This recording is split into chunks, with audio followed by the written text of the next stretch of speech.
In the mental health field, too often, we've made it seem as if it's just in your head. Just in your head. The landlord can hijack the rent by 20%. That impacts people's mental health. Can't have a profit-driven mental health care system if we want our people to be connected and healthy. Hello, and welcome to It's Not Just in Your Head. I'm Dr. Harriet Fraud, and I'm Max Golding, licensed therapist in California. And I am so glad to be with you. We have listened to our listeners and decided today we would talk a little bit about presenting cases within the liberation health model so people get a more concrete idea of where we're coming from when we say it's not just in your head. Mm-hmm. I want to thank all our listeners for listening and for telling others to listen. And I particularly want to thank our Patreon members that make this program possible. Yeah, thank you. And I'm about to name some particular patron names because over a certain kind of pay tier, you're sort of paying to have your name listed. So that's why, if anyone's ever wondered. But so thank you in particular to First Winter, Sarah Turner, Rebecca Johns, Justin Harper, Bandila Msimanga, Evan Lee, and Ashley. But these patrons are not of like higher importance than other patrons. We appreciate the contributions from all patrons, and also anyone that can't shell out the $3 a month. That's the lowest tier, and you just enjoy the podcast. We appreciate you. We appreciate your feedback in emails or any other way that you like to give us feedback, whether it's constructive criticism, episode ideas, or anything else. And your feedback is why we're having this episode today, actually. So we really do like to listen to what you have to say. And Max said, constructive criticism, destructive criticism isn't helpful. So hold on to that yourself. And we also want you to share this program. You don't have to give us money, though we love it when you do, but please share it to enhance our listener base and also spread the word. Yeah, and give it to your therapist. I mean, maybe not. Maybe that's awkward. Yeah. But because we also wanted to, we thought, Harriet and I, when we first started this, was we one sort of goal we had was we wanted to have the mental health field be listening to these conversations so we can kind of, I don't know if we have a grandiose goal like reforming the mental health profession, but that would be nice. Enlightening them anyway. Sure. And not like we know better, but just I think most of our listeners understand that we feel that the field is its apolitical stance is problematic. So yes, we don't like it. Right, we don't. And that's why we adhere to the liberation health method. We talked to the people who wrote the collection on liberation health. Yeah, Dawn Hernandez. Martinez. Yeah. Oh, my bad. Who was one of the several. And we were really pleased to have them on. And I would like to start by presenting a client who was particularly moved by seeing the cultural and economic roots of her problem. Can we quickly just do a sort of just to mention on the confidentiality piece? My partner mentioned this to me this morning of saying, wait, are you going to talk about actual clients you have? So these may or may not be clients that we have had in the past with some identifying information changed. Just so basically, if the person were to find the podcast and listen, they wouldn't even know it was them. And so, and you're not going to be able to track them down or something like that. So we're not talking about anything that would violate confidentiality that technically would be illegal for us to do, as we are a licensed therapist. And so anyway, just getting that out of the way. If anyone thinks, if you feel uncomfortable, why are you talking about your clients? We're technically not talking about our clients. And if we are, we're doing it in a way that could not cause harm. Okay, and we are there also we go. We're changing some details that would be distinguishing details. Right. I would like to begin by talking about a client who came to my office terribly upset. Her husband, in a fit of rage, had tried to crash the car with her in it and was quite destructive. And when I asked her, she was a Black woman, and I asked her about her husband. She said she was married at the age of 13. in the South, and that he was always a tyrant and demanded of her that she do all the domestic labor and she didn't use that term, and also put out whenever he felt like it and take care of his kids from a former marriage because he was 10 years older. And she felt she had to do this. And his control mechanisms became more and more desperate as she began to chafe under his authority. And I said, well, let's put your work into a context. In a class analysis, you were a feudal serf. You created use values for your master. You created cleanliness. You created order. You performed sexual use value services. You performed childcare. You performed emotional services. And your rights were limited, like a feudal serf that keeps just enough to survive of her, his, or their land, products, their farm products, and the rest given over to the lord of the manor. That's what you did with your husband. And she burst into tears because it was a heavily emotional message for her. She had never seen that she was basically a serf in the household and that had been given into this household before she knew what was happening. And that her feelings of helplessness and imprisonment were substantiated by her objective situation, her economic, political, and social situation. And I think of presenting that because I'm talking about a Marxian economic analysis. But the impact on this woman's life of understanding that it wasn't, as her husband said, that she's just simple-minded, but rather that her objective situation was that of a feudal serf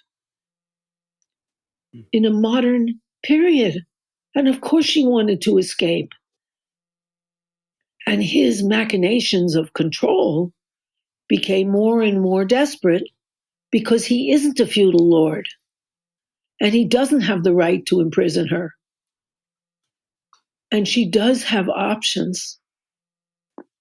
And when she finished crying, we really explored her feelings of helplessness, which were not actually merited by her situation. We were talking in about in the late 1990s, when feudalism was abolished outside the household and was not encouraged inside the household either. And that she always had rights as a person. And she was overwhelmed. So when we talk about the liberation health model, in which the person in question is inside of a triangle, and one of the bars of the triangle is personal, what happened in your personal life. One of them is your economic position, whether you are of the dominant class in America, the powerful class, the minority, which are employers who profit from the labor of other people, or employees who work to make other people's profit or work to support a system that allows profit. And the other is cultural, whether you're Black or white or Native American or Hispanic or anything else, whether you identify as cisgender or anything like GLBTQ+, if you are transgender, all of those things impact you in the center of that triangle. And all she could see was the personal. I am a wife. I am a mother. but she couldn't see, why am I feeling imprisoned? And to hear about the prison she was in and given away to since she was 13 years old was at the same time a realization of her oppression, an enormous relief that that oppression was undeserved. And so I think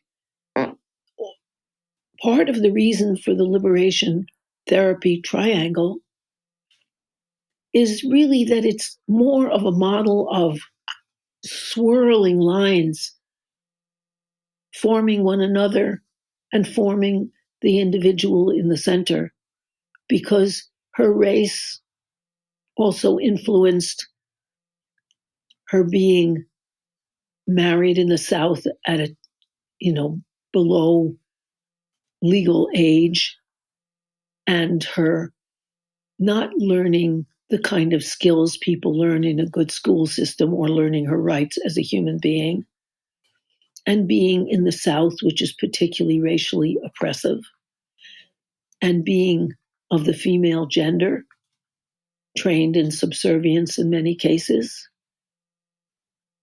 so that those cultural things played a huge emotional role and helped to shape who she was, and also, as they change, helped her to realize she didn't have to endure this. And at the same time, her economic position from a family of sharecroppers who didn't have money meant that unloading her on somebody who would support her was a relief, and that she was presumed to be a workhorse in any case. And all the personal baggage that went with it, being an unfavored child, being taught she was a nobody. And those feelings, those personal feelings, were mutually shaped by everything around her, her economic position, her political position, her cultural standing. And so, although the lines of the triangle are three lines in order to show a person in the middle, what we're really talking about is a swirling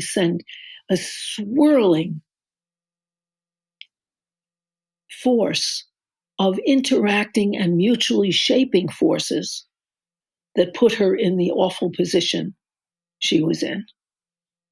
And learning about it was at once a huge relief and also brought on the powerful pain that she had felt she couldn't even begin to express because she didn't understand what was going on.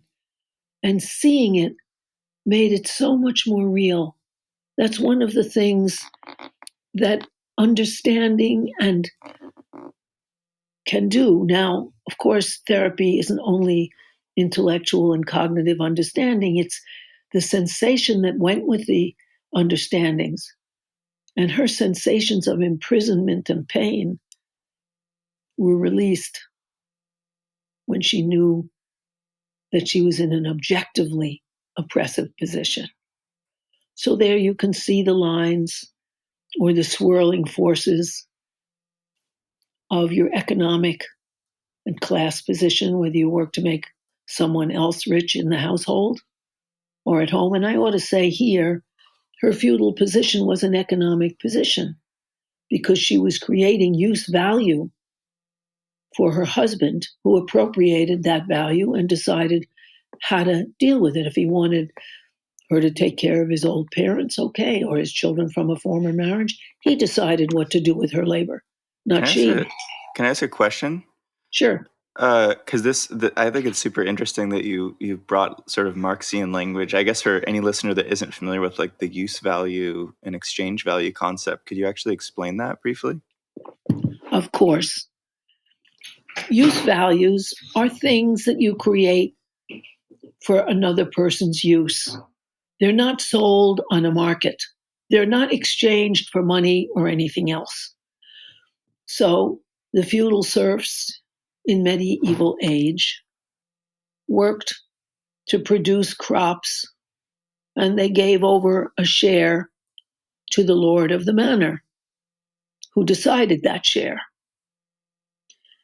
And the way he usually decided it, and I say he because it was certainly men were in charge, not women, was that he gave the feudal serf family just enough to reproduce a next generation of serfs and sustain themselves in doing physical labor.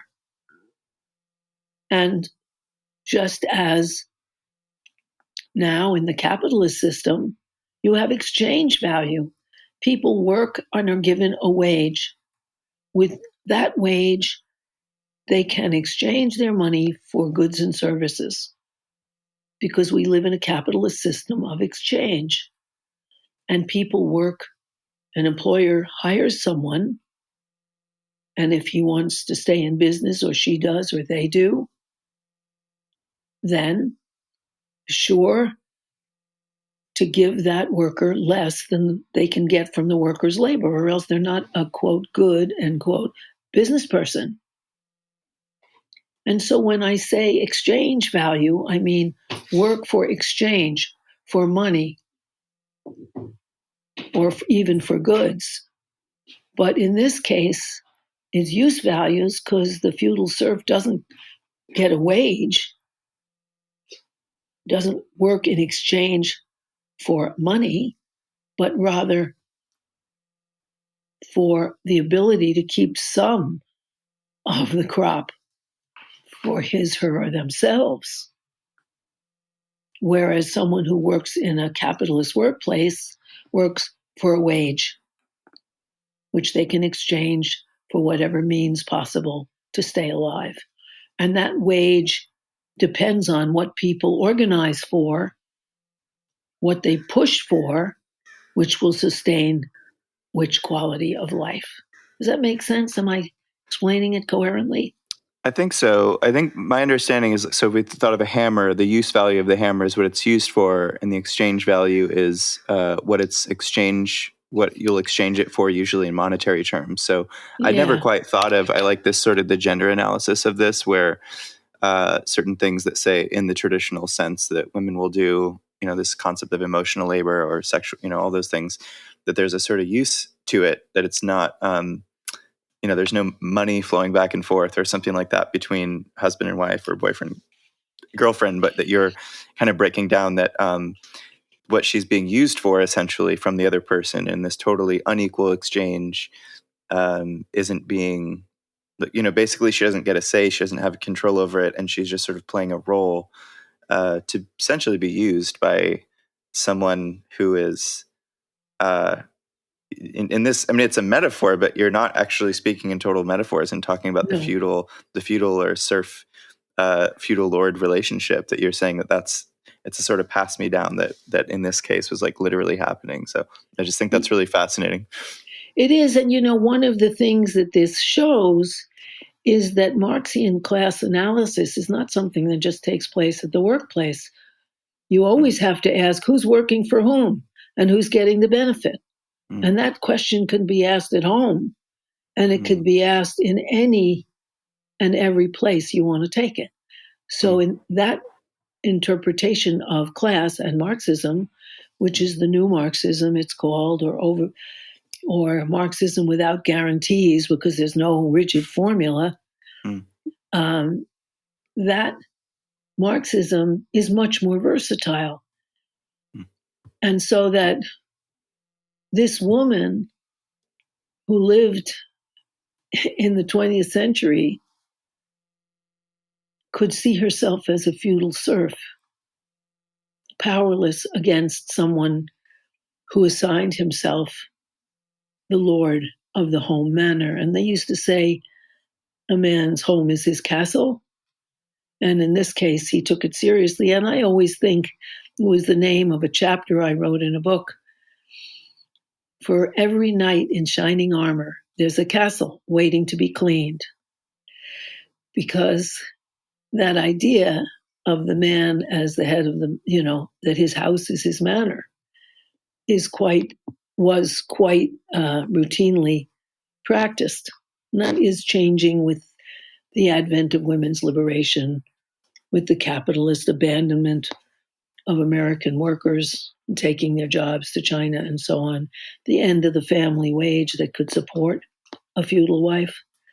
But to get back to the story I told, I chose this client whose reaction was so dramatic because she really showed the power of the combination of forces described in liberation health, in liberation mental health, the forces of the economic forces, the cultural forces, and the personal forces of her situation. Isn't I had written down it's the institutional, not the economic, by the way. The economic can be part of it. Yes, Is that institutional is what they say. I think yeah. economic, but of course they in Okay. their parlance it is institutional. Okay. Well, for my case in a minute, I'll use that because I think there's other Good. institutional factors for mine. But no, I thought beautifully done though. Thanks. Yeah, man. Actually, I want to ask a couple other things. Okay, so the personal, the cultural. Were there other? I think you mentioned she was Black. I'm wondering if there's other because I'm That's trying a to think cultural from these. thing. Totally, but I wonder if there were any ways in which it sort of it played into her life in ways that sort of touched the personal or the institutional, or and also from his side. Usually in these situations, so on the one hand, I think when you have an individual coming in and saying, I'm being oppressed by this situation, we're trying to help them as the individual, and we're not trying to get them to sort of identify with an oppressor or to fix the problems of their, if they have this abusive partner or something like that. But I'm always trying to zoom out and say like, well, what would need to change in that other person as well, right? Like if we could wave a magic wand and change the other person's to not, act like a feudal lord anymore, right? Were there any, or did you not go that direction with this client? Were you just kind of focusing on helping her kind of reach her own personal point of liberation, or did it ever come up of like, well, how do we change the guy? Is there any way to change the guy, or bring him into the room or something like that? No, she felt she had to escape. I mean, one of the things we do as therapists is we listen to our clients. Mm-hmm. And so we don't decide what they need. They do. Mm-hmm. And what she needed was to have the right to escape, to feel that she had the right as a human being to be outside of a feudal arrangement. Right. So it wasn't in the cards. Yeah, there's nothing. No, yeah, they didn't I have a come client for couples counseling. Right. Okay. I have one like that right now. She's just yeah. If she could get away with killing the guy, she probably would, right? And her life would probably be better off. Mm-hmm. I shouldn't say that, but anyway. I understand that. I mean, sometimes you don't. If somebody is violent, then you need to escape for your life. Right. Yeah. And this one, this is a tangent now, but she can't even, there's like parole and there's stuff on his end. He's been in and out of the carceral system. But if she were to call the cops after something happened, like he has told her, like, if you call the cops, I will kill you.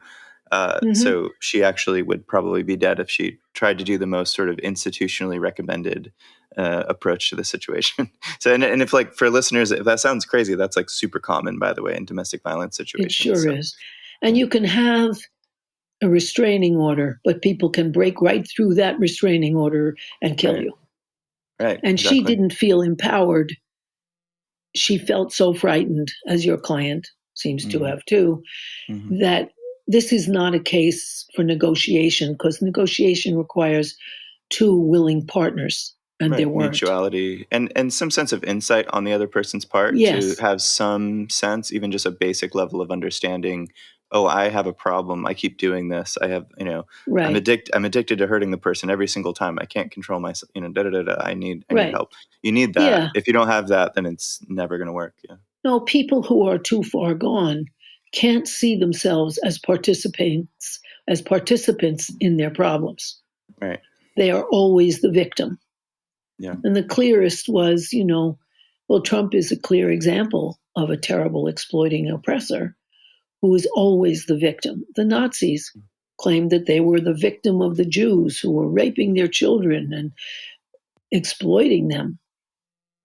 In order to be a true oppressor, you need to imagine yourself a potential victim against which you are rebelling. That's why the United States, which has never had to defend its borders as an independent country, calls itself the Defense Department rather than the Offense Department, which is what it is. You have to see yourself as a victim. I have a question on the institutional front too, because since we're talking about domestic violence, I mean, I know where I live, I'd imagine New York as like one of the biggest cities in the U.S. and Santa Barbara, which is like a very small city. We have, we're sort of like a nonprofit mecca for a lot of Southern California, but even the resources that the domestic violence shelters and groups have here are pretty limited. And I've heard stories of like just moms and women typically. I mean, I've heard like really great stories where they get into a shelter, they get the kids in there. It's and enough time passes. You know, mom can get like this other job in a different place, and then they move, and nobody gets killed or like maimed or whatever. But like most stories typically don't go that direction. In my experience, there's just the resourcing around this stuff is so limited. And so I wonder, in her case, there's in my training there, we always talk about safety planning. Okay, so you get home, he does this thing. Do you have a pack of clothes? Do you have the car keys there? Do you have, how do you which door do you use to get out or whatever? Actually walk through very kind of basic level, how do you stay safe or whatever. But for her situation, if we were to analyze the institutional, like what kinds of resources existed at the time for her to even, let's say she makes the decision, I need to get out, I need to set up a plan, and that she needs some sort of institutional resources to do that, because she can't do it on her own, right? Let's say there isn't this sort of either intergenerational wealth or family or social networking that's just going to say, oh, here's a safety net for you to fall into. Then you'd think, well, maybe the state and the nonprofit sector there's some grants and some funding and some shelters and some counseling and all of this that she can jump into, right? So she can make an escape plan and actually have something. Do you recall anything that was either helpful or unhelpful in that front? Well, when this first became really clear to her that she was a prisoner, she was in the South, and the South is not one of our forward areas, and she didn't know of such resources. She waited till her kids were older and were out on their own, and so that she didn't have to worry about their being vulnerable, and just knew she had to escape and didn't see any resources. And I couldn't point her to some at the time either. She did have the wherewithal to get out, though, and she had secreted away enough money planning her escape so she would be all right temporarily. Wow, okay. To start again. But those institutional resources are poor in the United States everywhere, even in a big city like New York City. I would say then that even as this is a factor where, and we've talked about this for lack of, say, universal childcare, wage parity, healthcare, et cetera, for women. That this plays, I think it plays a reinforcing role. I mean, some would want to say of patriarchy or whatever language you want to use, but I think a lack of institutional resources for women in these situations. And I don't have the stats. Maybe some of the stats. I haven't looked at them in a while, but the number of women that are in this exact kind of situation in the U.S. is like, I don't know if it's in the millions, but it's really in the millions. So it's really big numbers, and so not having like a pipeline towards safety. And this is a whole other thing. We're trying to get Mariam Kaba, by the way, that she's semi-famous at this point, abolition, police and carceral system reform kind of advocate. We want to get someone else if she can't, but the other factor of like, because let's try to get the woman away and rebuild a life or whatever. But very often, even if you do that, if the guy's crazy enough, like he will actually track her down. Oh, yes. He'll find, whether it's like killing her or stalking her or whatever, that's really common. And so there's still this broader question to me that I don't have resolved of like, well, if we're so against the carceral system, how the hell do you deal with that? And that, some people would want to talk about community policing, and that basically we just need to raise wages and basically raise the floor for everybody so that there's less men losing their minds in this way. I don't think that would solve everything, but it should be on the table. But well, it's not only raising the floor, it's giving men alternatives to express feelings outside of violence. Giving Sure. them an alternative to be manly in some other way than being angry would be very helpful. And so on some level that's education, but there also is within families. I mean, I ran briefly a group where at my clinical site where I got it in my head that, if I just get a whole bunch of like I worked with like what are called juvenile sex offenders for a while, and that's a legalistic term. It's not like I don't think young guys should have that label attached to them forever, but I ran a group with young, like, from 13 to 17-year-old guys for a while where we talked about these things, gender issues, emotions, consent, all these things. But I realized, like, but they're going back into their homes where their dads tend to be kind of patriarchal assholes for the most part. And that it may have planted a seed, but generationally and traditionally and within the family structure, even doing things like that probably isn't going to be hugely effective. So anyway, It this is also, total tangent. according to just going along with that relevant tangent, Dorothy Dinnerstein, I think it was in the 70s, wrote a wonderful book on that called The Mermaid and the Minotaur. And what she says is that there probably will not be a way out of this until males and females together participated as equals in rearing children. And that plus Nancy Chartero's work is that what happens to kids in families where they can't identify with the father, as in a lot of homes, the father cuts out, comes in occasionally to impregnate or beat up the mom, but isn't really a participant. Males identify as the not female, the anti-female, and have their manhood pegged to being anti-female as persons, which is why so many rap songs say, got that hoe knocked her on the floor, very violent anti-female lyrics. Not all rap, obviously, but that these are problems also with the gender division of labor. But they're somewhat compensated in countries where they're not as gender labeled, like Sweden, where single mothers get preference in housing and all sorts of supports. We are particularly backward in that whole area, Right. although that is a tangent. Well, I wonder if it's a good segue because there's some from Yes. my case I wanted to present. There is some overlap with what you're saying. So again, identifying information has been changed, or just won't be spoken about in enough detail so no one could find out who the person is. Somewhere in the 20s to 30s, Latina female, both parents immigrated from Mexico. I'm going to do this a little more mechanically than you. I think you did it in a beautifully narrative way. I'm going to do it a little more like bullet list to lay out the case. So this is the person. Both parents immigrated from Mexico. The father had been in and out of prison. Kind of beat the mom up a lot. With this, my client just seeing a lot of it, a lot of exposure to domestic violence. Dad also had a lot of drug problems. So kind of and mom ended up working several jobs, multi-generational household where you have, when dad was around temporarily, which was not a lot, it'd be like mom, dad, maybe an auntie or uncle. There's like this sort of stereotype. You have like Tio that like lives in this sort of like little thing in the backyard or whatever. Tio means uncle in Spanish, and like grandma living at the house. So like multi-generational, but like pretty small house, and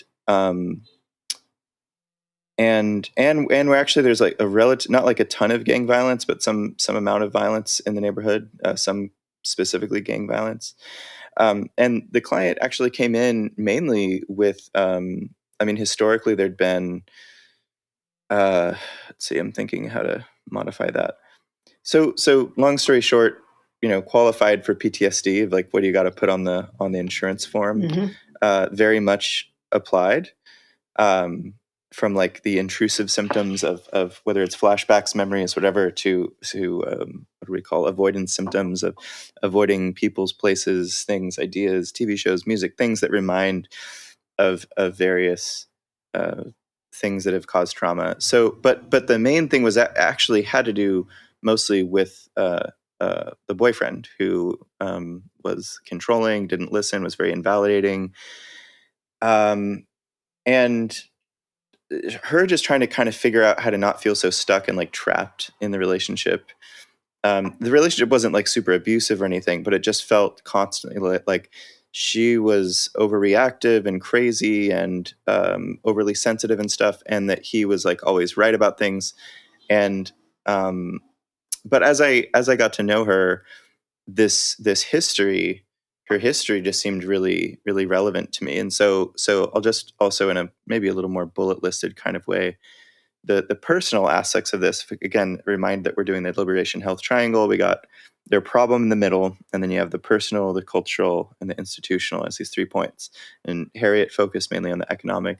But so on the personal end, if you were going to do just a conventional kind of psychotherapy from a number of kind of modalities, you would just look at, okay, depression symptoms, like feels really fatigued all the time, doesn't want to get out of bed, living with parents, doesn't feel motivated to be able to get a job or go back to school, blames herself all the time, definitely some PTSD kind of symptoms, and is in a not, maybe emotionally abusive relationship. It's not like a dangerous relationship, but just doesn't actually feel connected to her partner, and feels mainly like her family is just very, very like misunderstanding, invalidating, and she would say things. I don't know what it's like to not be a white therapist and have like Mexican or Latino or Chicano clients say these things, but sometimes it'd be like if it's another Mexican therapist, I don't know if it would just be more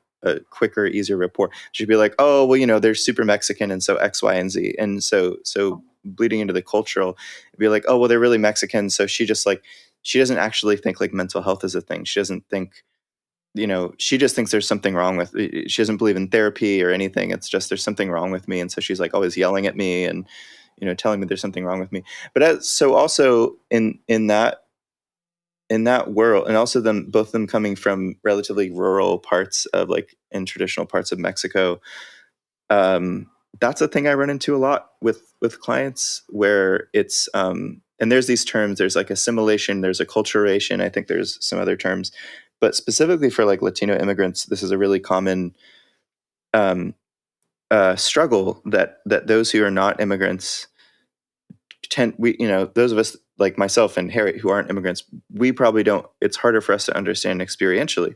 But if you're born in the US, your parents are from a totally different culture where everything's different, and you grow up in, say, the public school system and neighborhoods and everything, where there's a sort of, you want to feel identified with your parents and their culture and their language and all these ways that are different than, say, American white culture, but you're finding that the dominant culture kind of looks down upon your parents' culture. You can develop this sort of a split. You're torn in two directions, that of sort of pride and shame. You want to have a sense of cultural pride. You want to make your parents proud. Your parents want you to have a sense of culture, but also your parents want you to sort of be successful and achieve something of yourself in the new culture. And also you're realizing this culture frowns upon your culture, right? So you start to feel sort of torn in this, like someone call like a liminal space of cultural identity. So it's like, do I resist the dominant culture? Do I try to act like more? Do I try to take on more like Mexican or Chicano like ways of presenting myself or talking or whatever in terms of forming my identity? Or do I try to assimilate as much as possible so I can also make my parents proud and like succeed and stuff? So this is like a thing I run into all the time, that I just imagine is probably a really hard position to be in. So at a certain point, she herself kind of brought up how, especially as we talked about dad and what she went through with him, and that she was like, I think my issue might just be like intergenerational trauma. And I thought that was, well, I mean, I complain sometimes about millennials using this language, because I'm just like, oh, come on, guys. Like, I know you saw the Instagram meme, but do you even know what that is or whatever? But it was really wise, I think, because I totally agreed. Like that was a thing where it was, she really did feel torn between sort of love of her dad and craving for him to actually call or have some sort of contact with her, and um, and also being angry at him because of how badly he beat up mom, and also the economic situation that he put them in, because mom had to work way more than she would have if they had two parents working. So him doing all this bad stuff, and then prison and drugs, and then leaving the country. She's kind of stuck with this mom that had to work all the time, and that herself had some PTSD stuff going on. Institutional factors, I'd say probably immigration status. It's another thing that for immigrants, it ends up being a huge thing, where those of us that are not undocumented immigrants, we probably don't think a whole lot about how you have to live a life of secrecy and sort of live in the shadows with everything you're doing. And you distrust every, you'll take advantage of whatever's around resources wise, but you're extremely distrustful of, like, should I even register my name in this piece of paper? Should I go to this place? And then especially as when Trump came along, it was like this, just this massive collective fear all the time of, like, is ICE coming? Is ICE coming? Is ICE coming? That a lot of immigrants had, especially Latino immigrants. But anyway, this isn't like this is very different than your case, Harriet, in that you had there were conversations where she broke down into tears and she realized this and this and this thing. And this was actually, I'd say, a not a failed case for me. I at a certain point, I moved a little bit behavioral with her, I think, as just a symptom of my own training and being of the newer generation of therapists that are brainwashed into behavioral approaches, which can be helpful, but I think ultimately aren't most of the time. So this was actually a shorter lived case. I think she felt, I think what she needed was just to continue processing the intergenerational piece, and that's it. Just to understand who she was in this, like, really complex intergenerational, cultural, trauma-ridden situation, and also while being trapped. I mean, literally, there was gang violence going on, like really, really bad gang violence at a certain point where, I mean, she didn't want to leave the house.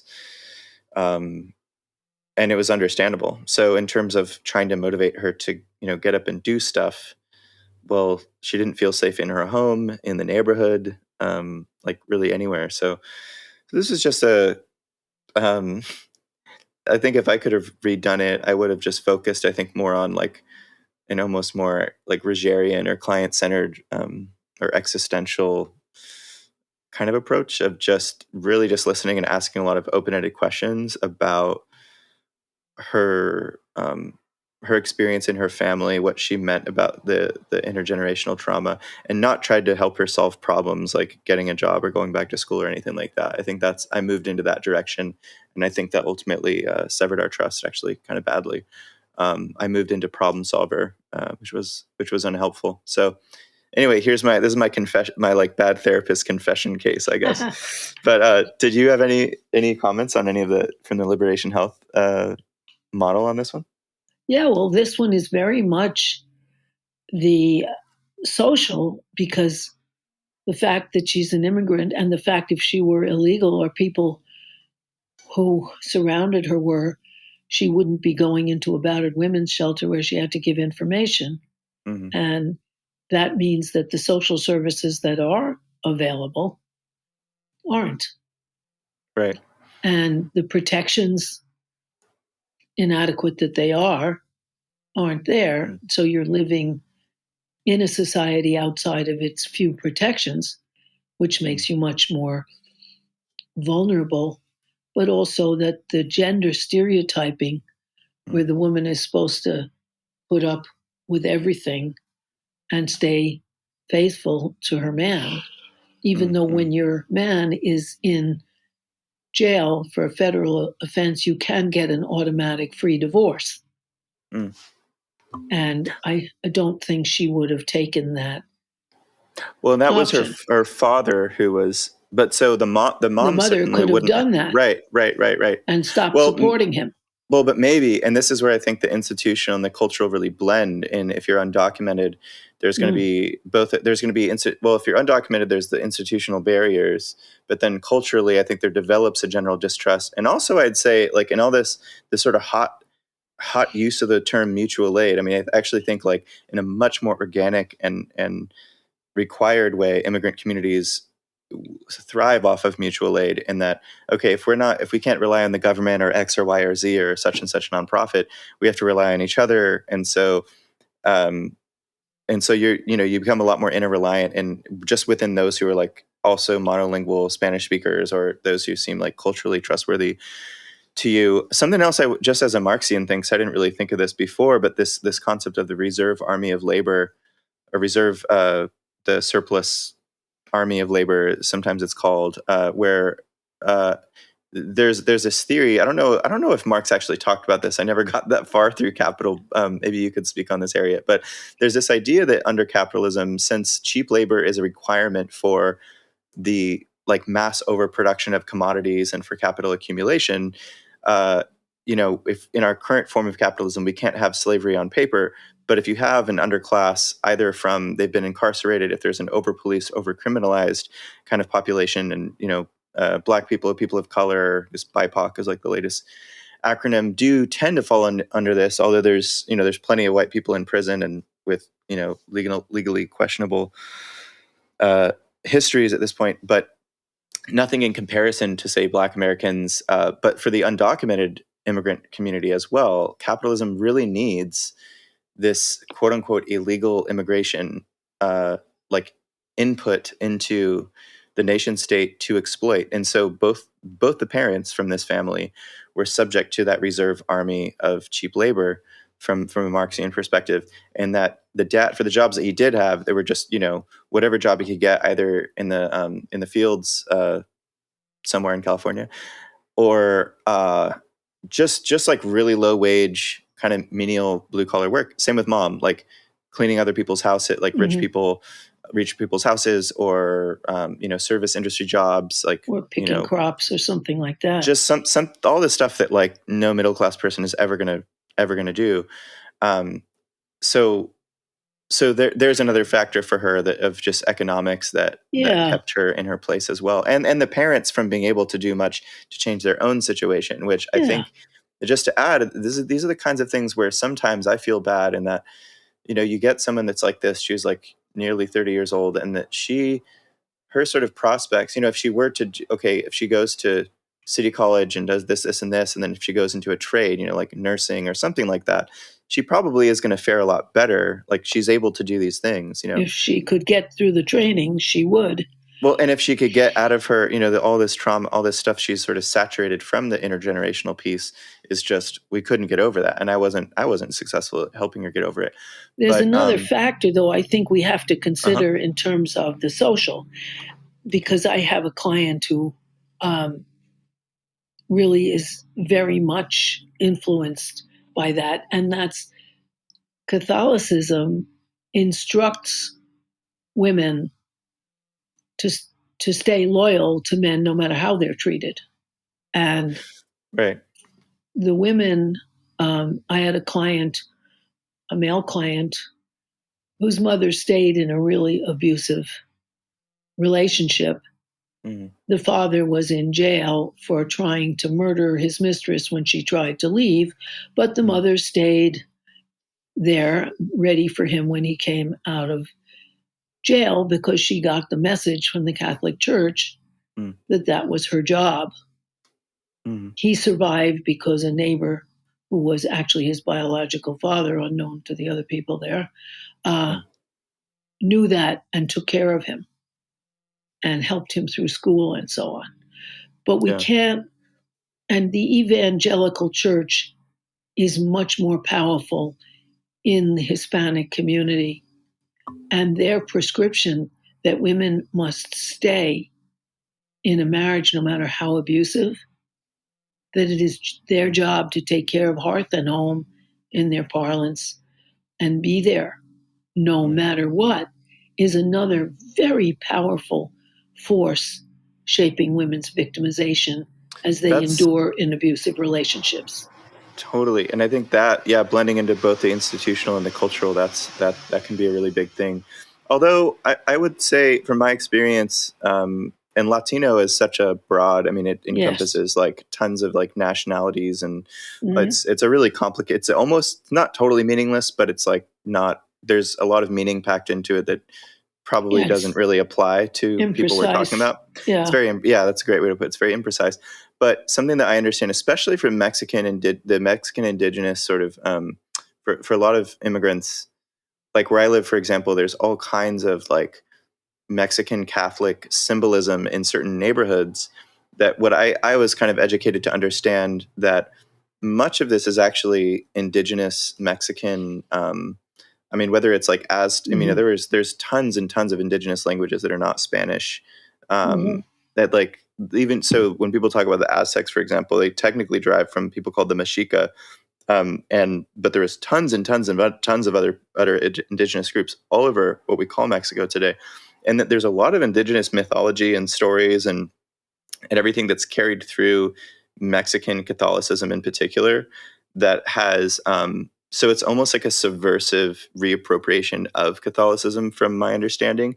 So in some cases, there very much are these what you and me would consider like super unhelpful, like patriarchal norms and everything. But I just want to add, almost as a dialectical side of it, that there is there's a lot of, I think, like cultural survival narratives and indigenous resistance that actually lives in that same framework sometimes. So I think, in terms of the doom of marriage, that women should remain loyal and faithful, I don't know how those indigenous cultures can contradict, and I sure hope they do.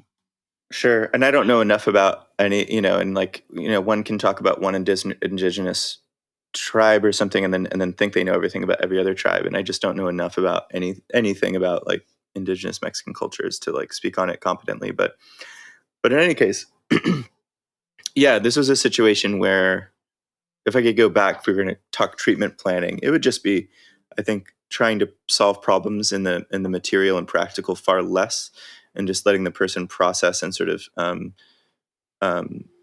unfurl, just sort of to develop their identity and a sense of themselves a little bit better, which you would think is the point of therapy. But having been brainwashed by DBT and stuff, sometimes I fuck up and don't do that. So for some clients, like, I feel like I just listen for an hour and like, I don't really do anything else. Sometimes people just need to be heard in order to be recognized as a human being. Yeah. And this was a case where, I mean, I sort of like put some clients, like they want a really active, because I can be a very active therapist where I'm like, do this, do that. And I'm giving them homework and crap. This was one where I think I pushed too hard. And she deserved to just be able to figure out who the hell she was and what was going on. So, in any case, there's a liberation health stuff applied to that. It's a hugely important methodology because our field is in denial of the social and economic, institutional, cultural influences that shape personal decisions. Yeah. Oh, and I would say with this one and like lots of others, I think, and I've tried this before. It doesn't always work, especially if someone's super depressed, but kind of referring them to some sort of cultural group where they might find, where they might develop a collective sense of identity around something in a cultural way, a women's group, Latino, like active, Chicano, like Raza type, group or something like that. Like sometimes those kinds of things could just be super helpful. And once someone gets connected to that, and when they weren't previously, now there's like this shared sense of experience. And that can just be like in and of itself. Sometimes if you can get someone to go to something like that, it's like referring to a 12-step group. Sometimes they're like, I don't even want to do therapy anymore. I got my people in my 12-step group, And so that's cool when that happens. Yes. Yeah. Anyway, I mean, I think both of us can show the constant mutual shaping of all of these forces that help us be who we are and that need to be looked at in their interaction that make us who we are and give us some choices as we understand what's going on. We can see how we might be able to function within it in a way we couldn't. And that's a wonderful gift of therapy. Yeah. Well, hopefully this is our first, we want to try to do this maybe once a month or so, or whenever, not every episode, obviously, but case conceptualizations. And there's different ways we could do it as well. I mean, I was also thinking of using myself for when I was a teenager. I was like the most troubled little fucking brat ever. And using this model on myself could be really fun. Yes. But even the idea of like having one of our patrons or just a listener or something, if they wanted to, like, we can talk offline if you're okay with doing that. I think it could be kind of fun having people have themselves be a case conceptualization and problem solving things. But because we are therapists, we go off on all these political topics all the time, which is kind of the point of the podcast. But we are therapists, and we do think therapy is helpful. And and we'd love to keep doing this kind of thing more. So we would love feedback as well if people like this episode, and if they want to hear more of this kind of thing. And because you asked for it. You asked for it. We want to see. Is this what you wanted? If not, tell us. Exactly. Yeah. It's important.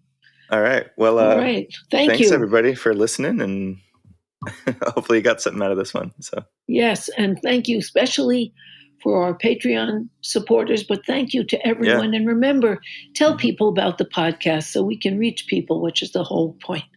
Oh, if you want it, you'll see it in the show notes. But if you want to contact us, it's not just in your head @gmail.com. If you want to become a patron, patreon.com/it's not just in your head.